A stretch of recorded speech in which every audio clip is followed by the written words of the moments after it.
My husband canceled the interview that could have changed my life. He looked me dead in the eye and said my career was just a hobby. 3 days later, my phone rang. The voice on the other end said, "We'd like to discuss your application." My hands started shaking. Damien had no idea what was coming. My name is Diana, and this is how I took back everything he tried to steal from me. If you've ever been dismissed by someone who should have supported you, hit that like button. You'll want to see how this ends. I stared at my laptop screen, reading the email over and over until the words blurred. "We regret to inform you that your interview has been canceled at the applicant's request." My chest tightened. I hadn't requested anything. My fingers flew across the keyboard, typing a frantic response to the HR department. Then I heard footsteps behind me. Damien stood in the doorway, arms crossed, wearing that smug expression I'd started to hate. "What did you do?" My voice came out smaller than I wanted. He shrugged like it was nothing. "I called them this morning, told them you weren't interested anymore." The room tilted. 5 months of applications, networking, late-night portfolio updates, all gone because of one phone call. "That was my dream job." He laughed. Actually, I laughed. "Deanna, it's just a hobby. You're not a real professional. I saved you from embarrassing yourself." I closed my laptop slowly, my hands trembling with something that wasn't quite rage yet. It was colder than that. I looked at the man I'd married 3 years ago and realized I didn't recognize him anymore. Or maybe I was finally seeing him clearly for the first time. I sat on the couch for hours after that, staring at nothing.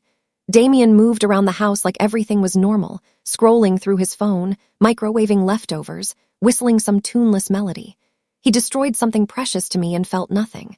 My mind replayed every conversation we'd had about my career. Every time I'd mentioned a project, he'd called it cute. Every late night I'd spent working, he'd told me to stop playing around and come to bed. I thought he was being protective, maybe a little old-fashioned. Now I understand. He wanted me small. He wanted me to be dependent. He wanted me to be grateful. The anger started as a spark in my stomach, then spread through my chest like fire. But I didn't yell. I didn't cry. I sat there in the silence, letting that cold fury settle into something harder, something methodical. Damien glanced at me once and asked if I was making dinner. I told him I wasn't hungry. He sighed like I was being dramatic and ordered pizza instead. While he ate, I started making mental lists. Everything I'd given up, everything I'd compromised, every dream I'd shelved because he'd convinced me it wasn't worth pursuing. The spark became a plan. 6 years ago, I was a different person. Fresh out of college, portfolio in hand, ready to conquer the graphic design world. My work wasn't just good, it was innovative. Professors had praised my eye for detail, my ability to blend vintage aesthetics with modern digital techniques. I'd landed an internship at a mid-sized marketing firm within weeks of graduating. The hours were brutal, the pay was terrible, but I was learning. I was building something. Then I met Damien at my roommate's birthday party. He was confident, charming, older by 7 years. He worked in finance, wore expensive watches, talked about his portfolio like it was a living thing he nurtured. I was flattered by his attention. He took me to restaurants I couldn't afford, bought me gifts I didn't ask for. Within 6 months, we were engaged. Within a year, I got married. Somewhere in that whirlwind, I'd stopped taking freelance projects. Damien said I should focus on us, on building our home, on being present. I told myself it was temporary. I could always go back to design work later. 3 years passed. Later never came, until I'd finally decided to reclaim it. That night, I waited until Damien was in the shower before I approached him. He was wrapped in a towel, still dripping, looking annoyed that I'd interrupted his routine. "We need to talk about what you did." He rolled his eyes. "Diana, don't be dramatic. That job would have taken you away from home 60 hours a week. For what? Some startup that'll probably fail." I kept my voice steady. "That's not your decision to make. I'm your husband. Of course it's my decision. We're a team, remember." The word team stuck in my throat. A team discusses things. You made a choice about my life without asking me. He turned away, started drying his hair aggressively. "Look, I know you're upset, but you'll thank me later. Trust me, these career women who neglect their families always end up miserable. I'm protecting you from that." I wanted to scream. Instead, I nodded slowly like I was considering his words. "Okay." He looked surprised. "Okay. Yeah, you're right. I should trust your judgment." The lie tasted like ash, but his shoulders relaxed. He actually smiled. "That's my girl. Now, how about we order that sushi you like tomorrow?" I left the bathroom before he could see my face. I didn't sleep that night. I sat in our guest room with my laptop, fingers hovering over the keyboard. The house was quiet except for Damien's snoring down the hall. I opened a blank document and started listing everything. Every skill I'd let rust. Every connection I'd neglected. Every opportunity I'd passed up because it wasn't convenient timing. The list grew longer than I expected. Then I started a second list, people who might remember me. Former colleagues, professors, clients from my brief freelance days. I hadn't spoken to most of them in years, but LinkedIn showed they were still active in the industry. Some had moved to impressive positions. Around 3 a.m., I started drafting emails. Not desperate pleas, just casual check-ins. Hope you're doing well. I've been reflecting on my career path and thought of you. Nothing that would raise Damien's suspicion if he somehow saw them. I sent 5 messages before sunrise. Then I crawled into bed beside my husband, who had no idea the war had already begun. His breathing was steady, peaceful. Mine was sharp and calculating. The first response came 2 days later. My old portfolio professor, Dr. Rachel Chen, replied within hours. Deanna, I was just thinking about you last month. Your thesis project is still one of my favorites. Are you still designing? I wrote back during my lunch break, sitting in my car so Damien wouldn't overhear. Trying to get back into it after a few years away. Any advice on re-entering the field? Her response made my heart race. Actually, I'm consulting for a few agencies now.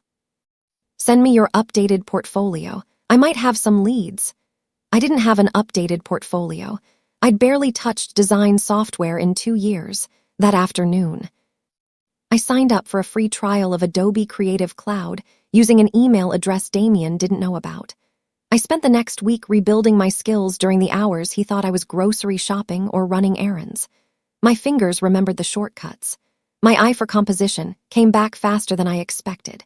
It felt like finding a part of myself I'd forgotten existed. Each completed design was a small rebellion. Each skill I reclaimed was a step toward the door. Friday night, Damien invited his work friends over for dinner. I played the perfect hostess, serving appetizers, refilling drinks, smiling at the right moments. Then Marcus, his colleague, asked what I did for work. Before I could answer, Damien jumped in. Oh, Diana does a little graphic design thing. It's more of a hobby, really. Keeps her busy while I'm at the office. He said it so casually, like it was an objective fact rather than an insult. Marcus looked uncomfortable. His wife, Jennifer, frowned. I actually studied graphic design in college, Jennifer said. It's a legitimate career field, very competitive. Damien waved his hand dismissively. Sure, for people who make it their whole identity, but Diana's got other priorities, right, honey? Everyone was looking at me. I smiled that practiced smile I'd perfected. Damien knows what's best. The conversation moved on, but I caught Jennifer watching me with something like pity. After they left, Damien wrapped his arms around my waist. You were perfect tonight. See how easy things are when you let me handle the big decisions. I leaned into him and agreed. Inside, I was cataloging every word he'd said, every witness to his arrogance. I'd need them later. Monday morning, I went to my favorite coffee shop to work on portfolio pieces. I was deep into refining a logo concept when someone said my name. I looked up and froze.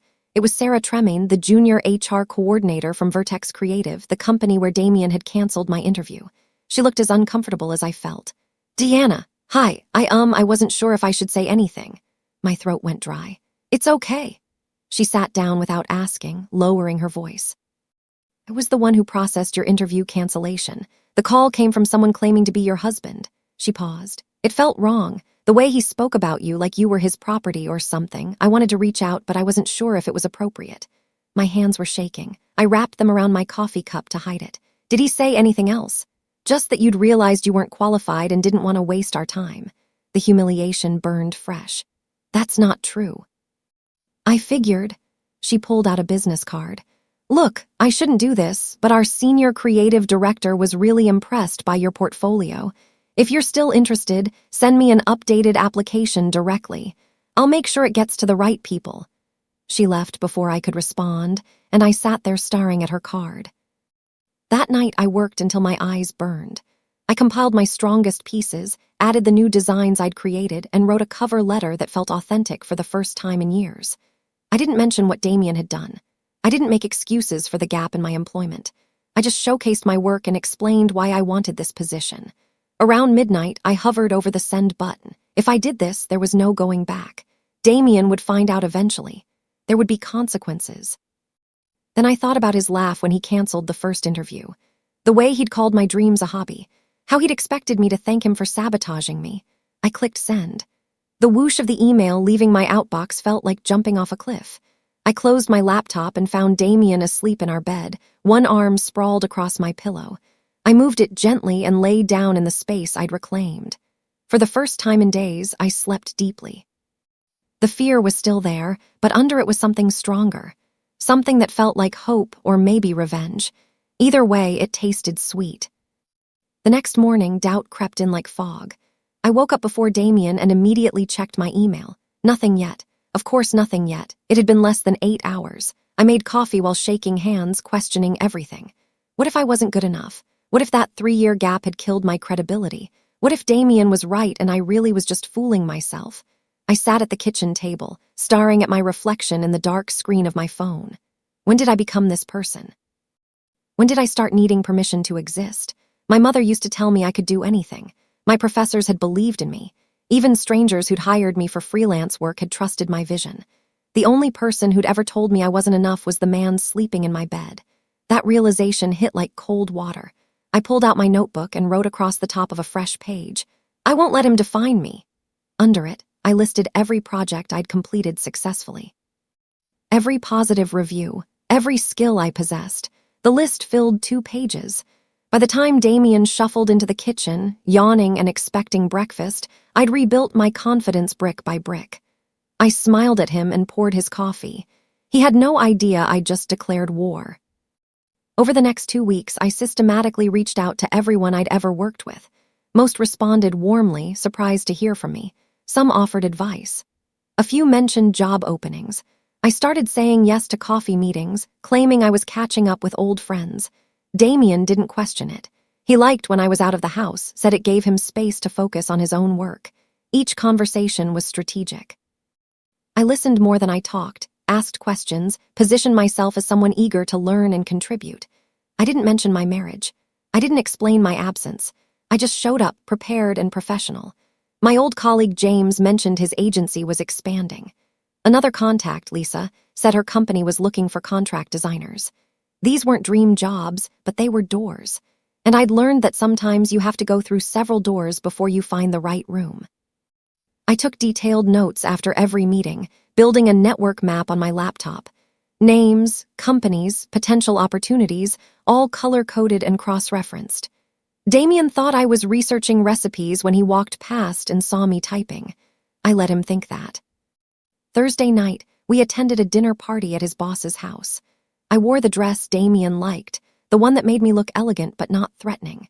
The evening was going smoothly until someone asked about our plans for the future. Damien launched into a monologue about his career trajectory, his upcoming promotion, his investment strategies. Then he added, almost as an afterthought, Diana's been playing around with some design stuff. Cute little projects, nothing serious. Keeps her entertained. The table went quiet. His boss's wife, Patricia, raised an eyebrow. Playing around, I thought you mentioned she had a degree in graphic design. Damien laughed.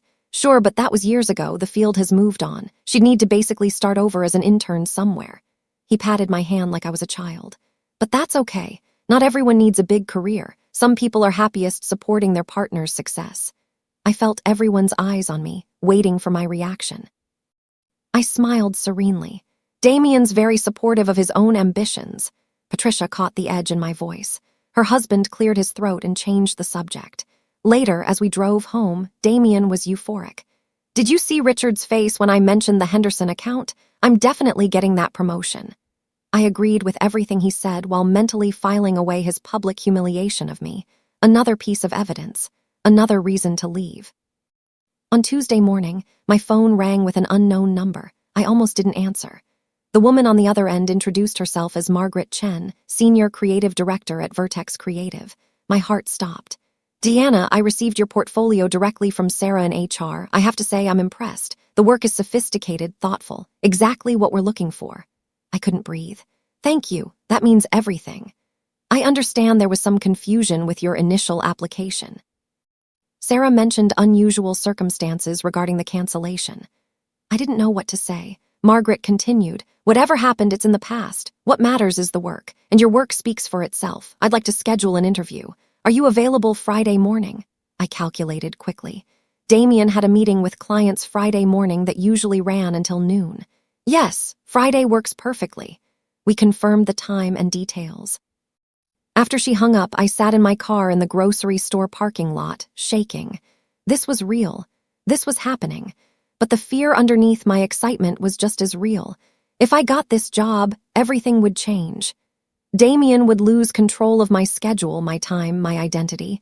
He'd never allow it, which meant I had to be ready for the explosion that was coming. I should have known Damien would sense something shifting. That week, he became more attentive. He started asking questions about my day, where I'd been, who I'd talked to. At first, I thought he was being sweet. Then I realized he was gathering information. Thursday evening, I overheard him on the phone with his brother. "Yeah, Deanna's been acting weird lately. Going out more, spending time on her computer. I'm keeping an eye on it. The last thing I need is her getting ideas above her station." My blood went cold. I stayed in the hallway, listening. You know how women get when they're bored. They start thinking they need careers and purpose and all that feminist garbage. I just need to remind her where her priorities should be. He laughed. "Don't worry, I've got it under control. I'll squash whatever nonsense she's cooking up." That night at dinner, he was extra affectionate. Compliments about my cooking, suggestions for a weekend getaway, promises to take me shopping for new furniture. All of it felt hollow now. I smiled and played along while my mind raced ahead to Friday morning. To the interview he didn't know about. To the future he couldn't control. He thought he had me figured out. That was his first mistake. The next few weeks were careful theater. I took on small freelance projects through contacts I'd reconnected with, nothing that would raise red flags. Logo designs for a friend's startup. Social media graphics for a former classmate's boutique. Each project was quick, simple, and paid in cash or Venmo transfers Damien couldn't track. The money wasn't important. The work was. Each completed project rebuilt my confidence, proved I still had the skills, reminded me who I'd been before I'd let someone else's doubt become my ceiling. I created a separate email account, a digital portfolio site under a pseudonym, a whole shadow career Damien knew nothing about. Every morning after he left for work, I'd open my laptop and step into this other version of my life. The version where my work mattered, where people valued my opinion. Where I wasn't just someone's wife playing pretend. When Damien came home in the evenings, I'd have dinner ready, the house clean, my laptop closed. He'd kiss my forehead and tell me about his day, and I'd nod in all the right places. He had no idea that the woman serving his dinner was planning her escape, one small victory at a time. Some nights I almost felt sorry for him. Almost. Saturday evening, Damien initiated one of his serious talks. We sat at the dining table, him with his whiskey, me with water. "I've been thinking about our future," he began. "My promotion's coming through next month. Bigger salary, better title. But it means longer hours." I waited. "Which means I need you to step up at home, handle more of the domestic stuff. I can't be worrying about groceries and dry cleaning when I'm managing million-dollar accounts." He said it like it was a promotion for me too. My throat tightened. What if I wanted to contribute financially, get a job? His face darkened. "Deanna, we've talked about this. Your little design hobby isn't a career. It's cute, but it's not practical. It could be practical if you supported it. Support you embarrassing us both by failing publicly? No, I'm protecting you." The word protecting echoed in my skull. "From what success?" He slammed his glass down. "From disappointment. You're not good enough for the real industry, Diana. I'm sorry if that's harsh, but someone needs to be honest with you." The silence stretched between us. Finally, I nodded. "You're right. Thank you for being honest." He relaxed, thinking he'd won. But I'd learned something valuable. He genuinely believed his own lies, which meant he'd never see me coming. A few days later, I met my old college roommate, Melissa, for lunch. We hadn't talked much since my wedding, but she'd always been perceptive. Within 15 minutes, she'd figured out that something was wrong. "He canceled your interview." Her voice rose. "Deanna, that's not love, that's control." I stirred my coffee. "I know. So what are you going to do?" "I'm handling it." She studied my face. "There's something you're not telling me." I hesitated, then decided to trust her. I told her about the freelance work, the new connections, and the interview I had scheduled. And then I told her something I'd discovered by accident the previous week. While looking for tax documents in Damien's office, I'd found emails between him and his ex-girlfriend. Recent emails. Nothing explicitly romantic, but flirtatious enough to cross lines. Melissa's eyes widened. "Diana, it doesn't matter," I said. Our marriage was over the moment he decided I wasn't allowed to have ambitions. This just confirms what I already knew. He doesn't respect me. He never did. "Are you going to confront him?" I smiled, and Melissa actually leaned back. "No, I'm going to outturn him, outsucceed him, and outlive him in every way that matters." She raised her coffee cup. "To get revenge, serve ice cold." We clinked cups, and for the first time in months, I felt like myself again. My online portfolio started getting attention. I'd posted a few pieces on design forums under a pseudonym, and other designers were commenting, sharing, asking for collaborations. One post got picked up by a design blog with 30,000 followers. They featured my work in their Fresh Voices in Digital Design series. I was listed as D. Morrison, keeping my identity vague, but the exposure was real. My inbox is filled with inquiries. Some wanted to hire me for projects. Others just wanted to connect, learn about my process. A few agencies asked if I was looking for full-time work. I responded professionally to everything, building relationships, being selective about what I accepted. Damien noticed I was on my laptop more often, but I told him I was taking an online course about interior design. He approved. "That's more practical for a wife. You could redecorate our house." I agreed enthusiastically while secretly accepting a contract to design branding for a tech startup. The irony wasn't lost on me. While Damien thought I was learning to arrange furniture, I was building a reputation that was starting to eclipse his own careful self-promotion. Some nights I wanted to shove the laptop screen in his face, show him every comment praising my work, every offer I was fielding. But patience was part of the plan. Let him feel secure. Let him think he'd won. The higher his confidence, the farther his fall. The breaking point came at Damien's company's annual gala. Black tie, open bar, all the corporate peacocking you'd expect. Damien was in rare form, working the room, name-dropping, positioning himself for his upcoming promotion. I played my role, beautiful accessory, charming when spoken to, invisible otherwise. Then the CEO's assistant, a sharp woman named Caroline, approached me at the bar. "You're Diana, right? Damien's wife?" I nodded. "I think I've seen your work online." Design blog, Fresh Voices series, the minimalist rebrand concept. My heart stopped. Yes, that was me," she grinned. "It's brilliant. I sent it to our marketing director. We've been looking for fresh perspectives." Before I could respond, Damien appeared, sliding his arm around my waist possessively. "Caroline talking shop with my wife. She's been dabbling in some design stuff, just for fun though." Caroline's expression cooled. "Actually, her work is exceptional, professional grade. We'd love to interview her for our in-house position." The color drained from Damien's face. "Oh, that's generous, but Diana's not looking for work. She prefers focusing on our home."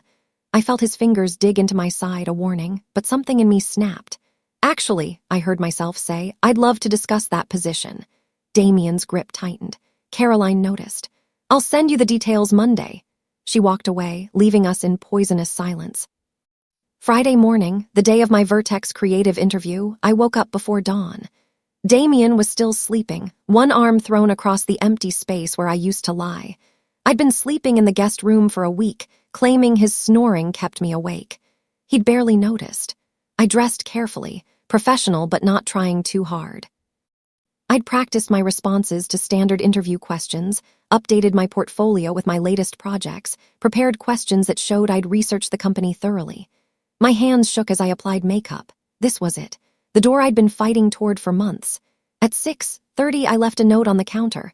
"Out running errands, back by lunch."